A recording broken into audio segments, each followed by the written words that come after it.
morning, students. So in the last class, we discussed about sharing of charges and capacitors, and we calculated that loss of heat energy also in our previous class. And now in today's class, we are going to discuss about circuit analysis of these capacitor circuits. So this circuit analysis we already discussed in current electricity, so that we can easily solve the problems based on these circuits here, like finding effective capacitance in a given circuit. You can use either Kirchhoff laws applications, or by using nodal method you can apply, or by using any of the symmetry method you can apply. So we are going to take one example for each of that, and we will discuss about those circuit analysis, right? So this is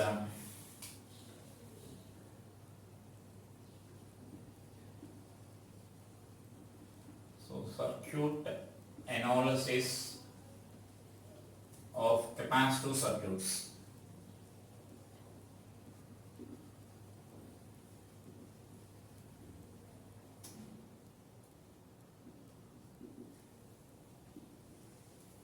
So circuit analysis of capacitor circuits. So in this first I am going to discuss about Kirchhoff laws here, how to apply the Kirchhoff law for the capacitor circuits, and then we go with an example, and after that we will discuss the different methods involved in that. So that means now I am going to write here first the first one, like Kirchhoff current law.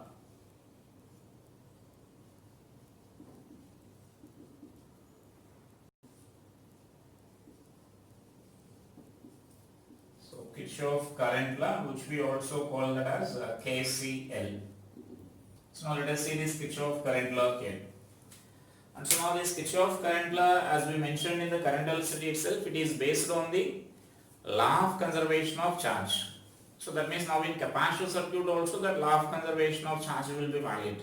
That means we can say that the charge entering the junction is equal to charge leaving the junction, right? Or you can also mention it as the sum of the charge at an isolated junction will be equal to 0. So like that we can explain here. Like suppose here I am taking an example of a capacitor circuit, like a capacitor. If I am taking like this, or you may consider like another capacitor I am taking like this. Suppose if this junction is like this, if the part of this circuit is given like this. Now here the amount of charge flowing in this direction, the amount of charge reaching this junction, that means flowing into the junction, is equal to charge flowing out of the junction. Suppose this direction Q1 and this direction Q2. So that means what we can write here is Q is equal to Q1 plus Q2 we can write. The sum of charge entering the junction is equal to sum of the charge leaving the junction. Or you can also mention it as, what I am saying here is, if suppose this is a positive plate and this is a negative plate here, and similarly this is a positive plate and this is a negative plate here, and this is a positive plate and this is a negative plate here. So we can also mention this as, now I am taking some isolated system here, isolated plates I am taking here. So you can observe that. So that means now these plates are isolated plates. So that means now these plates are isolated, this plate and this plate. I have mentioned already about isolated plate. What exactly the isolated plates? Isolated plates means those plates are not connected to the battery. So that means for those plates the charge is not supplied from this external source. Only the charge existing on those plates only will redistribute. Redistribution of such a charge will take place there, right? And so then that is nothing but we call the isolated system here. So now this charge will be minus Q and this charge will be plus Q1. So here I am representing here plus Q1 and this is plus Q2. So now what the second statement here is, the sum of charges at any isolated junction is equal to 0. Sum of charges at any isolated junction is 0. That means you may write either isolated junction, you may write, or isolated combination of isolated plates. So that means now what we can write is minus Q plus Q1 plus Q2 is equal to 0. Now you can observe that charge on this plate is minus Q and here it is plus Q1 and this is Q2 we are writing here. So that value will be 0. And so now this is nothing but actually you can also write this as Q is equal to Q1 plus Q2. So that means both are same only. Either you can express like this, like our current law. In current density we mentioned current flowing into the junction is equal to current flowing out of the junction. So like that also you can explain here, or we can also write like this. So just mention the statement of this Kirchhoff first law here, Kirchhoff current law. So for capacitive circuits,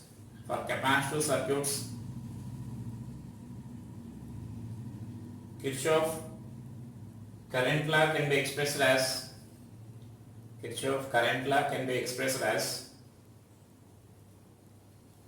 the sum of charges flowing into the junction is equal to sum of the charges flowing into the junction is equal to sum of the charges flowing out of the junction,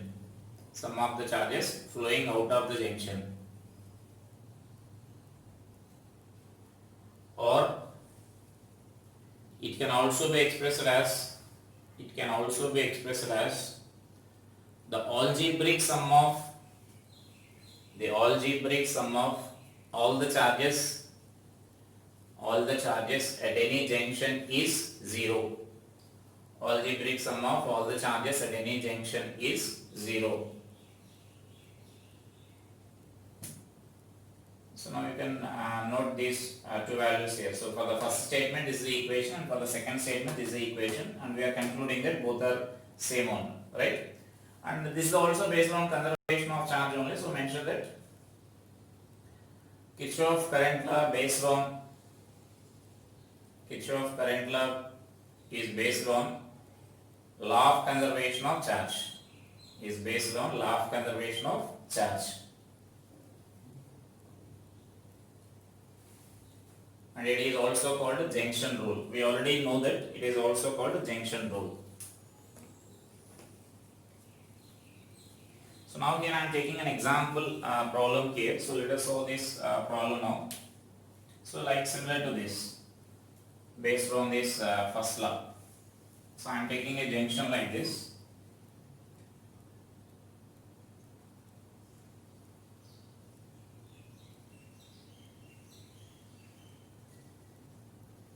So let us take such a similar arrangement only.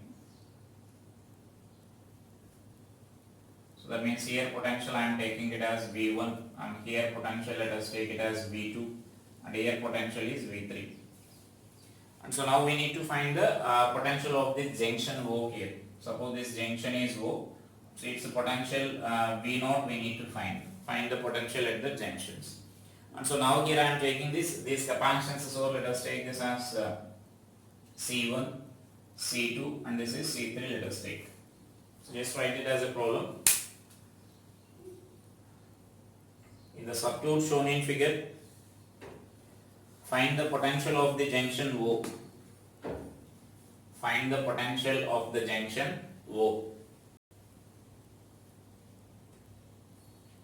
So just we are assuming the V0 value. So in the solution write it, let V0 be the potential. At the junction O. Right? And so now simply let us write, I am taking the charge on this capacitor as like Q1 I am taking here, and charge on this capacitor is Q2 I am taking here, and charge on this capacitor is Q3, let us write here. So now first I am writing the Q1, Q2, Q3 values, right? So therefore this Q is equal to CV formula. We know this formula already. So now this Q1 value I am writing here. This Q1 value we can write this as, so C1 into the potential difference across this. So C1 into what's the potential difference across this first capacitor. So then we are assuming, like let us assume this is positive plate and this is negative plate, and this is positive plate and this is negative plate, and this is positive plate and this is negative plate. Right? So we are assuming that if numericals are given, then accordingly you can, like in current directions, in current density we mentioned current you can assume in any directions, right? So here also any plate may be assumed as a positive and other plate will get the negative charge there, right? And so that then this value you can write this as potential difference. Now we can write this as, we are assuming this as positive plate, means we are considering that V1 is greater than this V0 here. So then V1 minus V0. and then Q2 is equal to similarly charge on this capacitor. So according to our assumption we are taking this V0 is greater. So then C2 into V0 minus V2 potential difference across this. And similarly potential difference across this is nothing but again we are assuming this as higher potential because we are taking this as positive. If you are taking this as negative then it's simply you should write the reverse. V3 minus V0 you need to write. Anyway you can write the equations there. And so that then similarly, so what we can write here is Q3 is equal to C3 into V0 minus V3, right? And so now just we need to apply this junction rule here. So then by KCL, Kirchhoff current law, by applying this Kirchhoff current law, so according to that you can cancel the isolated plates here. So if you are taking these isolated plates, you can assume like this. These are the isolated system here. So this is isolated system. So from that you can write or current entering this junction is equal to current leaving the junction also you can write. So sum of isolated charges I am writing here minus Q1 plus Q2 plus Q3 is equal to 0. So then you can write the equation, you can substitute those values there. So minus C1 into V1 minus V0 plus Q2 values you can substitute here. C2 into V0 minus V2 plus and Q3 value that is C3 into V0 minus V3. This value is equal to 0. And from this V0 value we need to find here. So let us write V0 term on one side here. So V0 I am taking common here this side. So then if you are taking this V0 common then it is C1 plus C2 plus C3, right? So that is equal to, and write the remaining terms that side. So then that value you can write this as like C1 into V1 plus C2 into V2 plus C3 into V3. Therefore we need this V0 value, therefore our V0 is equal to C1 V1 plus C2 V2 plus C3 V3 by, so C1 plus C2 plus C3. So that's the expression for this potential of this junction here, right? So the potential of the junction can be expressed like this. So just by applying this Kirchhoff first law you can calculate like this. So there is a Kirchhoff first law application here, right? And so now let us take another example, that means another second law here. So after that we will apply that second law. And second law is also easy only. We already solved some problems based on this second law in current density. In a similar way you need to write here, like, instead of this capacitor we need to write just a potential difference across the capacitor you need to write there.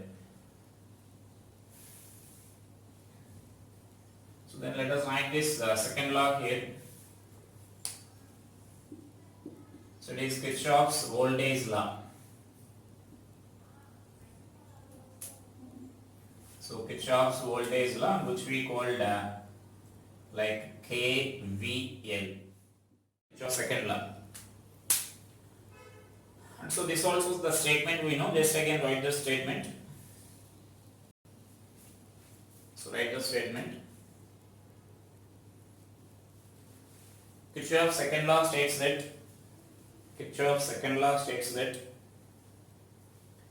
the algebraic sum of all the potential changes or all the potential drops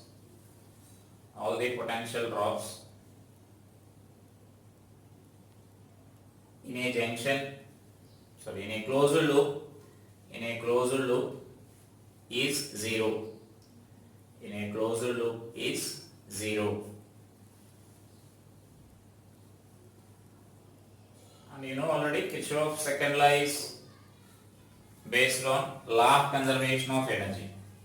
So Kirchhoff's second law is based on law of conservation of energy. So that means here I can write this as sigma V is equal to 0, right? And you know already that V means potential changes. So if EMFs are there, that means cells are there, then we write sigma E, plus if a resistance are there, then we write the potential drop as IR, plus if capacitor is there, so these two terms we already discussed in current electricity. Now if newly the capacitor is also there, then potential difference across the capacitor also we need to include. So we know the potential difference across the capacitor is nothing but we can write this as Q by C. So right. So now this value should be equal to 0. So this is nothing but our Kirchhoff second law terms. Means this is the Kirchhoff second law terms. These are the terms involved in this Kirchhoff second law here. So that means either if cells are there, then potential difference across the cells we need to write like this, and I or potential difference across the resistance. And if capacitors are there, then instead of the potential difference across the capacitor, we need to write it as Q by C. So that is the potential difference across this capacitor, right? And so now you know the sign convention for this resistance and for the cells, and for capacitor also. Actually, I mentioned there in when we were discussing about this Kirchhoff current density. Let us write one more time here. So just mention that while applying Kirchhoff second law, we should follow the following sign convention. We should follow the following sign convention.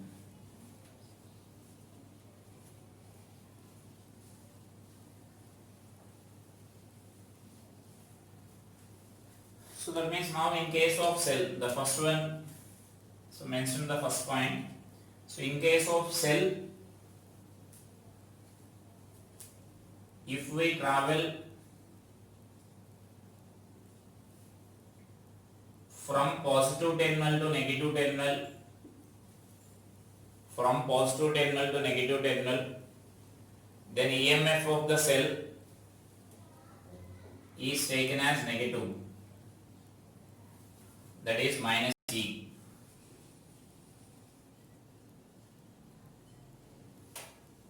But if we travel from negative terminal to positive terminal,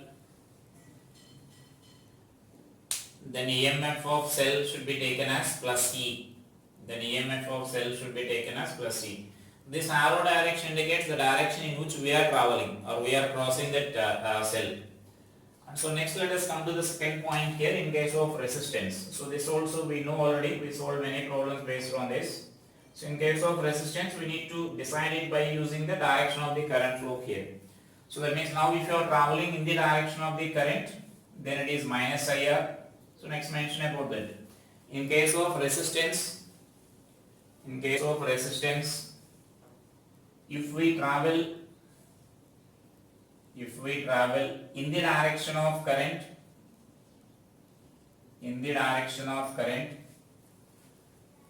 then potential drop is minus IR.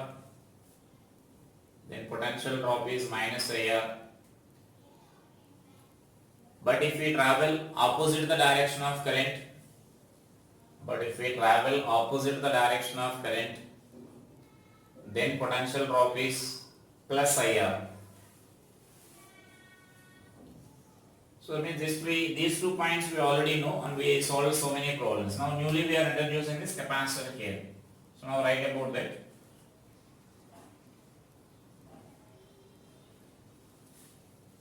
So let us take this is positive charge and this is negatively charged here. Now if you are traveling from positive to negative, that means its capacitance is C and charge is C. So if you are traveling in the direction from positive plate to negative plate, then potential drop across this is minus Q by C. Now we need to consider, right? So which is almost appears like similar to that of a cell. If you are traveling from positive terminal to negative terminal, then that is minus E we are taking. There minus Q by C we need to consider. And whereas if you are traveling in opposite direction here, so this is positive and this is negative plate here, and plus Q is the charge on this. Then here if you are traveling in this direction, then it is taken as plus Q by C, we need to write here. So mention that in case of capacitor, when we travel from positive plate to negative plate, then potential difference across the capacitor is minus q by c, minus q by c. But if we travel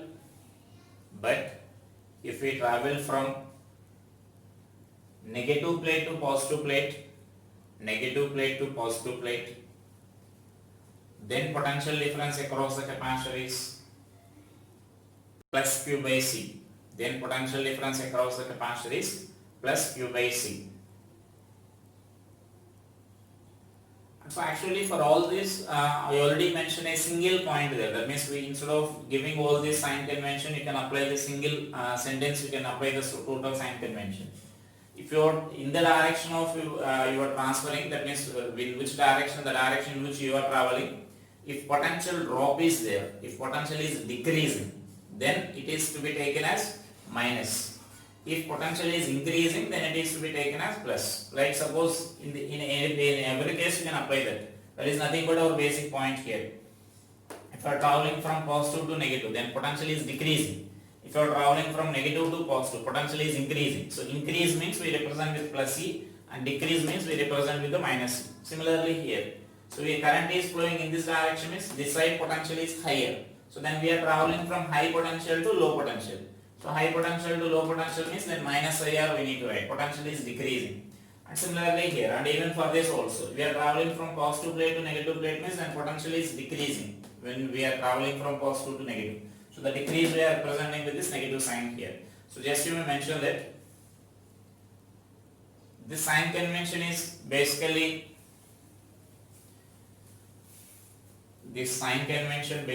indicates when we travel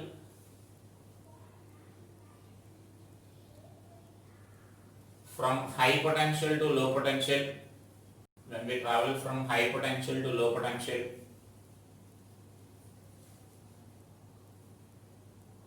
then the decrease in potential is to be taken with negative sign.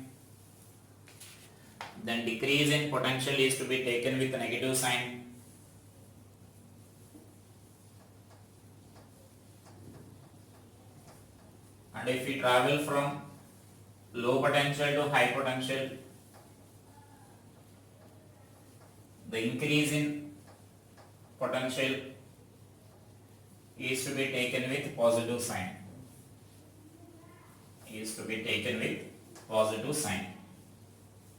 Right? And so now let us take an example based on this, and let us apply this Kirchhoff law for this.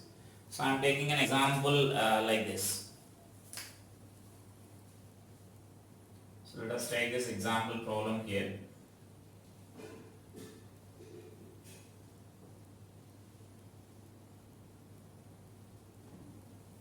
And with the help of this Kirchhoff law, you can calculate either charge or effective capacitance or potential difference between any 2 points. So we discussed already that many applications are there based on this, and we solved many problems in previous classes also.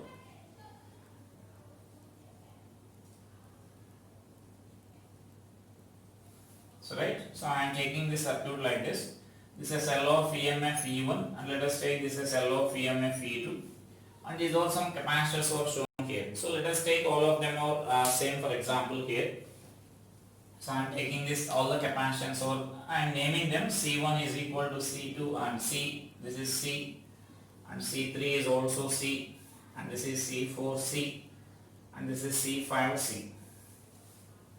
So now we need to find the charge on each capacitor you may calculate, or potential difference across any 2 points you may calculate, or effective capacitance also you may calculate, right? And so now for this our basic procedure, now we are going to apply this, we are going to solve this by Kirchhoff law, by applying this Kirchhoff law here. And so now to apply this Kirchhoff law here, first we need to take, in case of resistive circuits, we need to take first the current distribution, right? So then current distribution we need to take in accordance with the new first law, Kirchhoff first law. Now similarly here, we need to take the charge distribution according to the Kirchhoff first law here. So let's mention that So first mention that point there.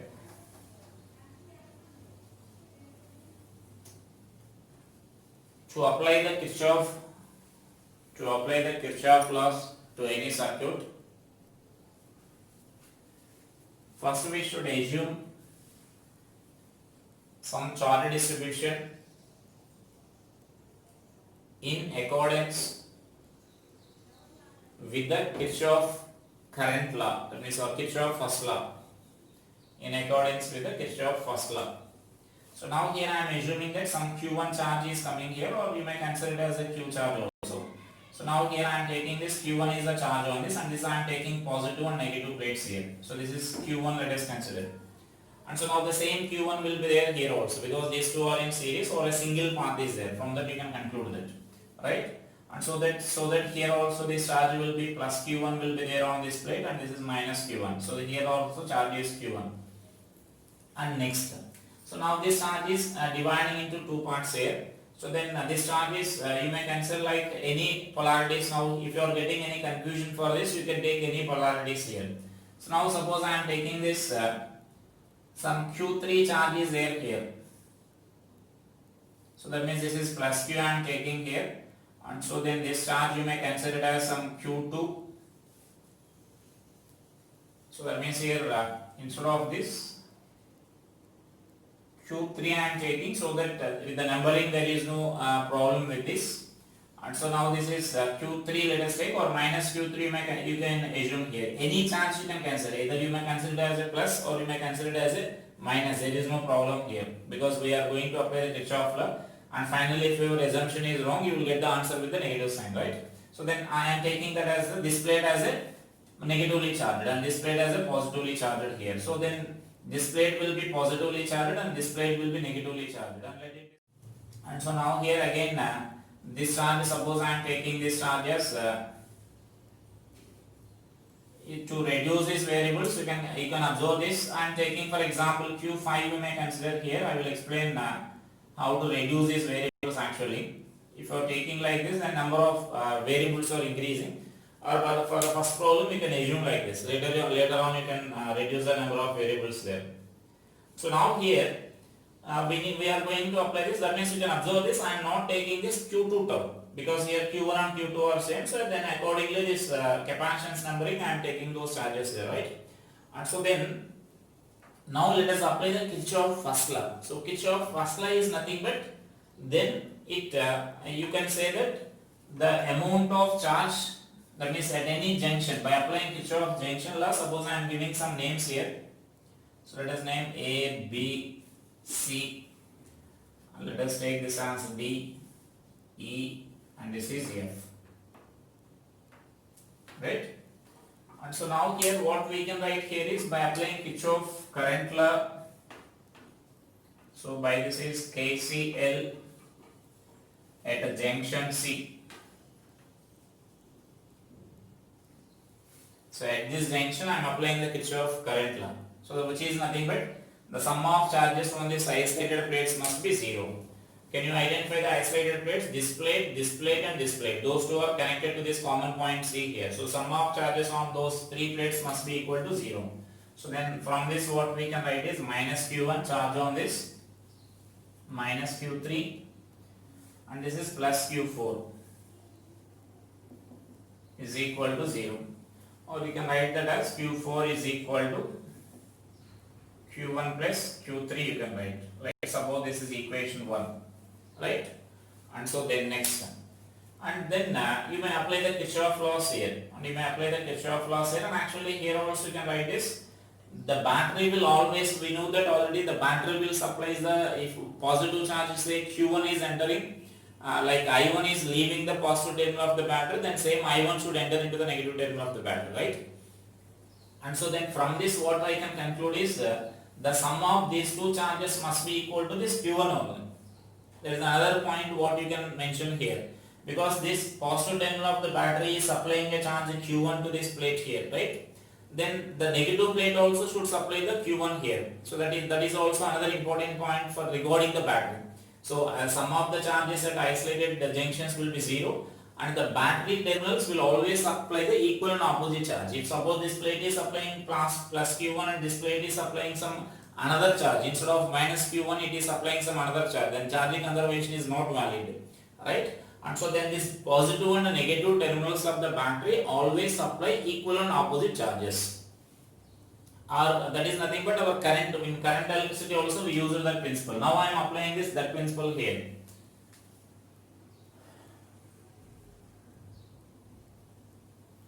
You may mention that point there, mention that sentence so that it will be clear in future also. The battery supplies equal and opposite charges from positive and negative charge, negative terminals. So that what we can write here is Q1 is equal to the sum of these two charges. So sum of those two charges means Q5 minus Q4. This is another equation what we can write here. This is equation 2. And by solving those equations we can get one more relation here. So let us write that relation. From equation 1 and 2 I can write this as Q4 is equal to Q5 minus Q4 plus Q3, or which is nothing but we can write this as 2Q4 is equal to Q5 plus Q3 you can write. Let's suppose this is equation 3. And now let us apply the Kirchhoff laws now. So Kirchhoff's second law. So now Kirchhoff's second law means you need to take some loops here. That means first I am taking for example this loop, and let us apply this Kirchhoff first law here. Sorry, second law. So by KVL for loop, so the loop what we are applying here is A, B, C, F, A. So that means for this loop we are applying this Kirchhoff law here. So then if we apply this, starting from the point A, we are traveling from positive terminal to negative, positive plate to negative plate. So minus Q1 by C. Next here also same, we are traveling from positive plate to negative plate. So it is minus Q1 by C. And next here we are traveling from positive plate to negative plate. So it is also minus Q4 by C. And next here we are traveling from negative terminal to positive terminal. So it is plus E1 is equal to 0. Therefore what we can write here is 2Q1 plus Q4 is equal to CE1 we can write. Is it clear? 2Q1, that means I am simplifying this. 2Q1 plus Q4 is equal to CE. Let's suppose this is equation 4. Right? And if you want, you can combine with these equations, or let us combine them later. You can combine with this Q1 and the Q4 one relation is here. You can combine with that, or otherwise we can solve those equations later. So let us solve those equations later. And next you may consider this another equation here. Suppose if I am taking this loop, and let us apply this Kirchhoff law here. So now by KVL for loop, so that loop is CDEFC. So for this loop we are applying now. Is it clear? Now for that loop, here again we are traveling, here observe this, we are traveling from negative plate to positive plate. So it is plus Q3 by C. And next to this one, minus E2. Is it clear? We know already, we are traveling from negative plate to positive plate, so it is minus. And next we are coming like this, positive negative plate to positive plate. So it is plus Q5 by C. And next similarly here, we are traveling again from negative plate to positive plate. So that is plus Q4 by C is equal to 0. So then again what we can write here is Q3 plus Q5 plus Q4 is equal to CE2 we can write. Let's say this is equation 5. So now we need to solve these equations here to simplify that. And then from solving that you can get this Q1, Q2 and Q3 values there, right? So solve those equations.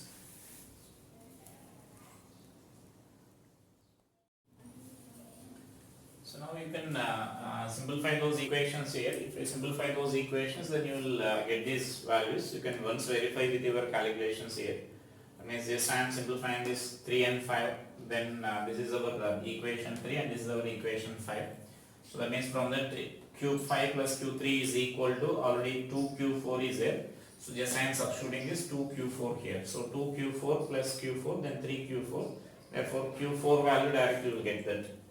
And if you know the Q4 value, then you can use this equation 4 to calculate that Q1 value. So right from equation 4 I am writing this Q1 value, and by substituting that Q4 then you will get this Q1 value here.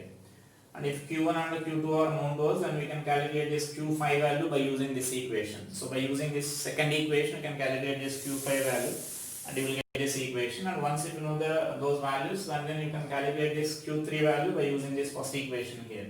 So by using that first equation you can calculate the Q5 value like this. So that is a just application of this Kirchhoff law to any circuit here. So just we need to assume some charges, and then from the charges you can calculate this. If charges are known to us, you can calculate the potentials also. Potential difference across each capacitor also you can calculate there, right? So because the potential difference across each capacitor is nothing but Q by C we need to write. If suppose they are asking across this, then Q1 by C. Q1 value is already mentioned here. So then this Q1 by C is nothing but the potential difference across that. So like that you can calculate the potential difference across this any capacitor also, right?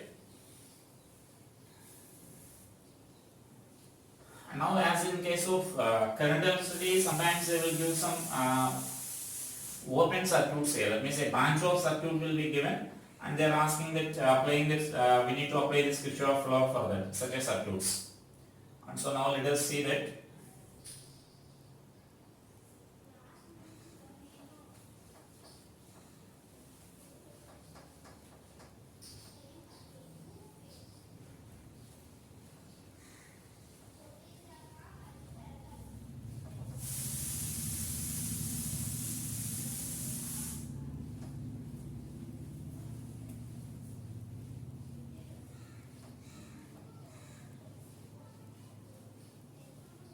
So now let us take a branch of circuit and then let us apply this Kirchhoff law for that. So just let us take this problem like this.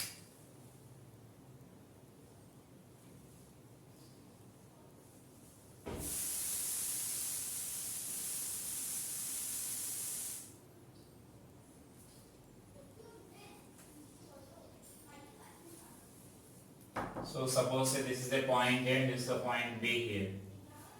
And now it is, I am taking this as 2 microfarad, and let us take this as 4 microfarad, and now this is say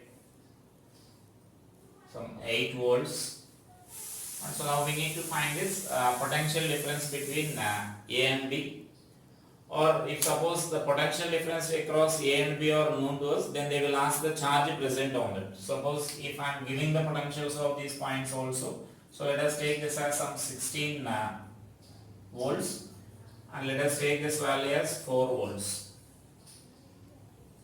So now our aim is to find the charges on those capacitors, or we may calculate the potential difference across those capacitors. So write that problem. A branch of circuit is shown in figure. A branch of circuit is shown in figure. Then find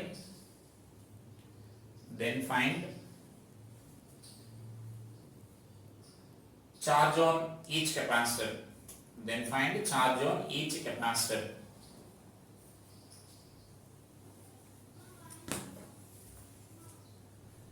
So then to solve this, we assume that charge on this each capacitor is, let us say, some Q. I am assuming this is some positive charge here. Then let it be suppose say Q. Then we know as a single path is there here, then same amount of charge will exist on each capacitor, right? So whatever may be the elements present in them, even though battery is present here, if a single capacitor is there means then same amount of charge will be there on that.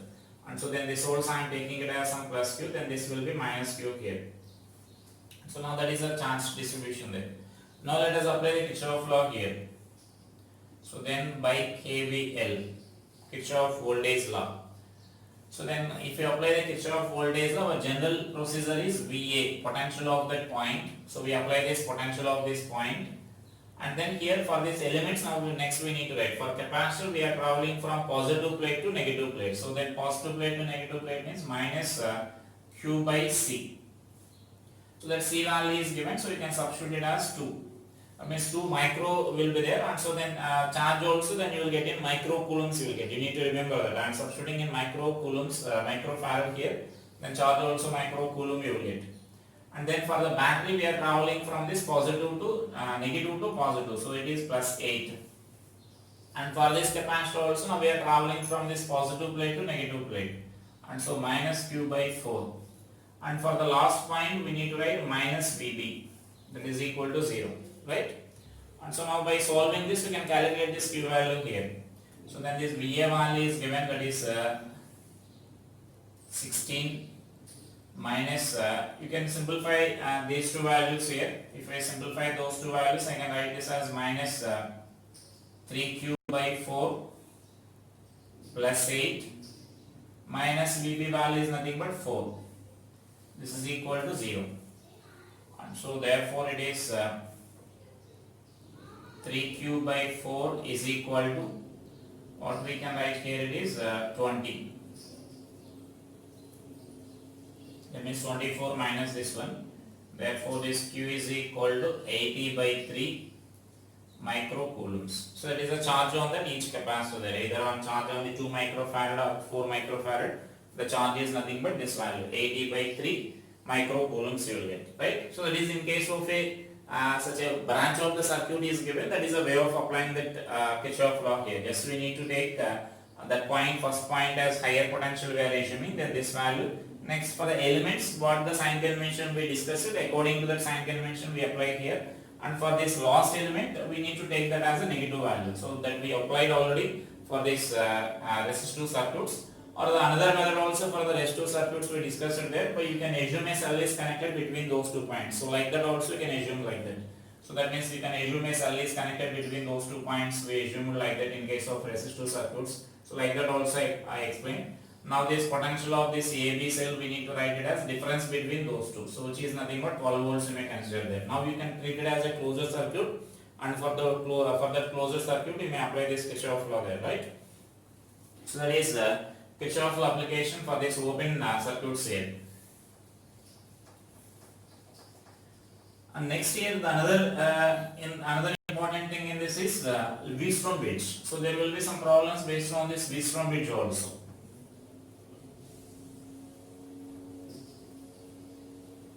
So now let us see the problems based on this Wheatstone bridge.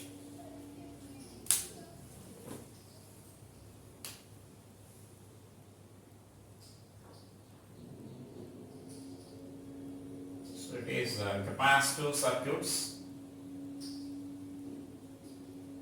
based on Wheatstone bridge.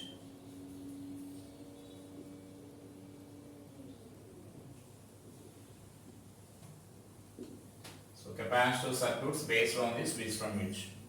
So in Wheatstone bridge in current density we already discussed there, and we know the balancing condition also. That directly I am writing in case of capacitive circuits here.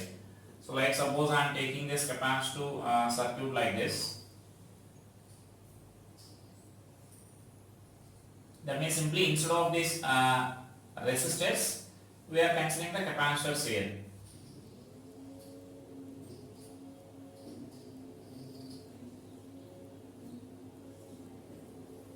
So let us take these capacitors like this in the form of this quadrilateral. That means like 5 capacitors are connected in the form of this quadrilateral here. And so then let us name this junction as here, and we apply some battery here, potential difference across this. Right? And so say this is C1, C2, C3, C4, and this is C5, and we know it is a position of the galvanometer in our standard Wheatstone bridge. And so now I am naming this as suppose say A, B, C, D. So we know already that Wheatstone bridge, so this is the resistance P, Q, R, S. So right? So that means therefore we generally write that if P by Q is equal to R by S, then there is no potential difference between, that means the potential difference between B and D junctions will be 0. Right? And so potential difference between junctions B and D is 0 means then in general in case of current density there is no current to the galvanometer or there is no current to this resistance, so that we can remove that resistance there. But here what we can say here it is there is no charge appearing on this capacitor here, so that we can remove that capacitor there because potential difference across that capacitor is 0. So then you can solve the circuit here. So now let us write the condition for this balancing in case of capacitor here. So when bridge is balanced,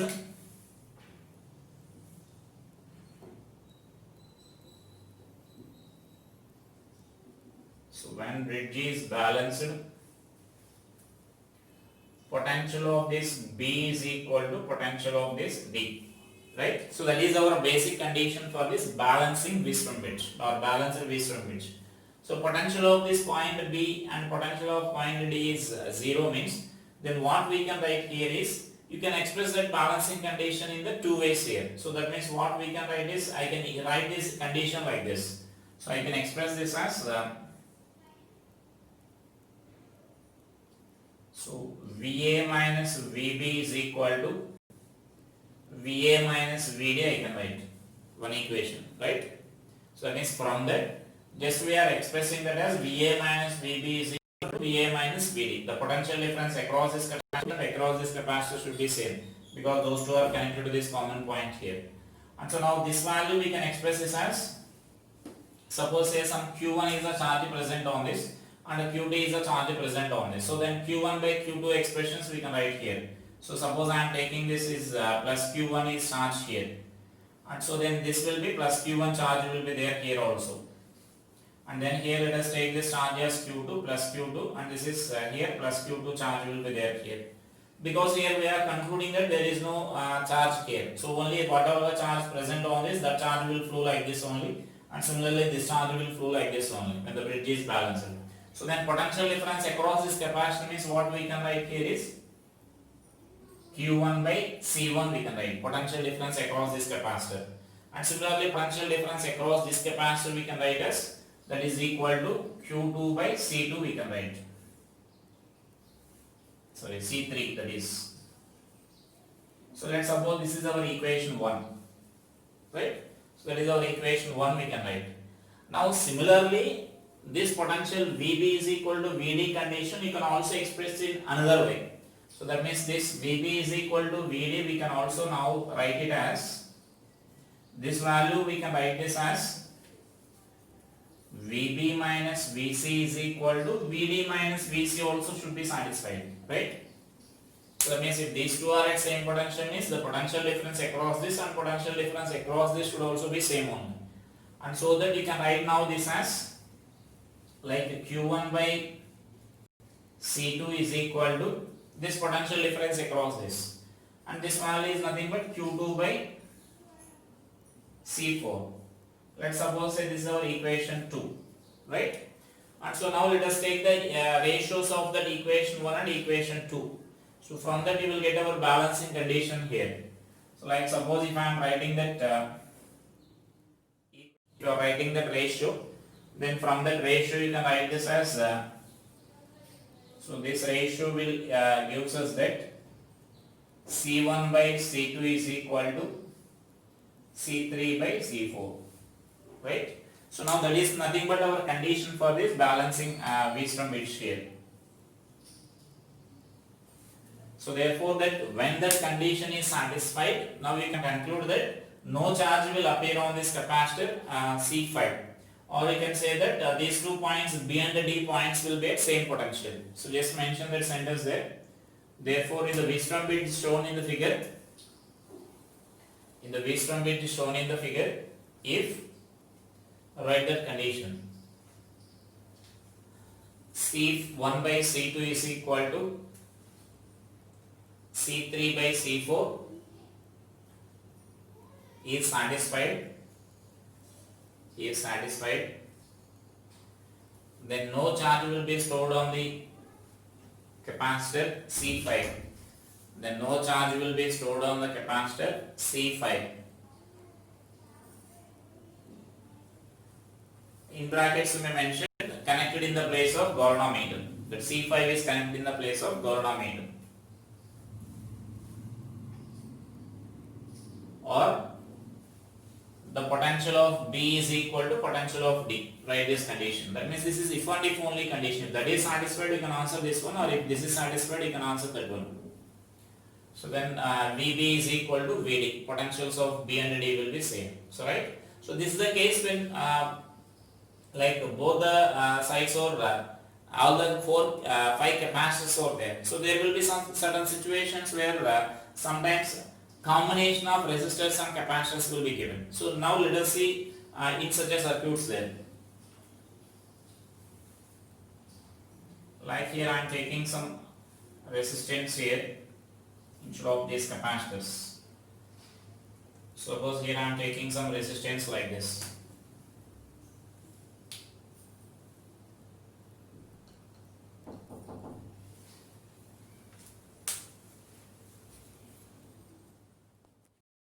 And so now let us say this a combination of resistors and capacitors are there in that waveform bridge. So like here two capacitors are there here and two resistors are there connected here, and this is a Gordon-Meter equation. Some resistance may be there or capacitance may be there, because finally we are going to remove that. So here resistance may be there or capacitance may be there. I am taking a resistance there, right? And so now here again the bridge is balanced, means we know potentials of these 2 points must be same. So potentials of those 2 points must be same, means VB is equal to VD, and we know that can be written as VA minus VB is equal to VA minus VD, you can write. So VA minus VB means you can write this potentials as like Q1 by C1 is equal to, now potential difference across this means you can write this as IR1. So I can write this as IR1. So like this is equation 1.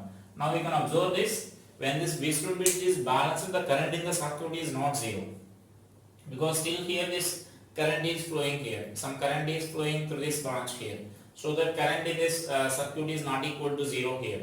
So that the current will flow through this branch here. This is a closed circuit, only through this there is no current here, and there is no current in this Gordon-Meter position. Next, similarly you can also write this as, now the same VB is equal to VD can be expressed as VB minus VC is equal to VD minus VC, like our previous procedure only.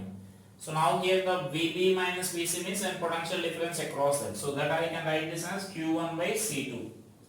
And this is equal to potential difference across this. So that we can write this as I into R2. So now let us take the ratio of these two equations here. So that means equation 1 by equation 2 I am writing here. So equation 1 by equation 2 means you can write this as R1 by R2 is equal to, so C2 by C1 you will get. Got it?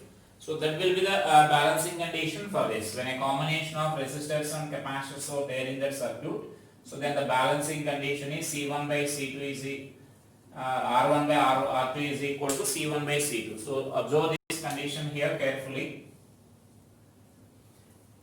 That means the ratio of these two resistors will be equal to the inverse ratio of their capacitances. That means then you can remember like this. The ratio of these two resistors will be equal to the inverse ratio of those capacitances there. So that is a balancing condition of the Wheatstone bridge when a combination of resistors and capacitors are there in the circuit, right? And so now similarly, now based on this, you know some circuits will be there, and you need to identify the position of the Gordon-Meter, and you need to find the effective capacitance in that circuits there. Now I will give some circuits based on this, so try to solve those circuits there, right?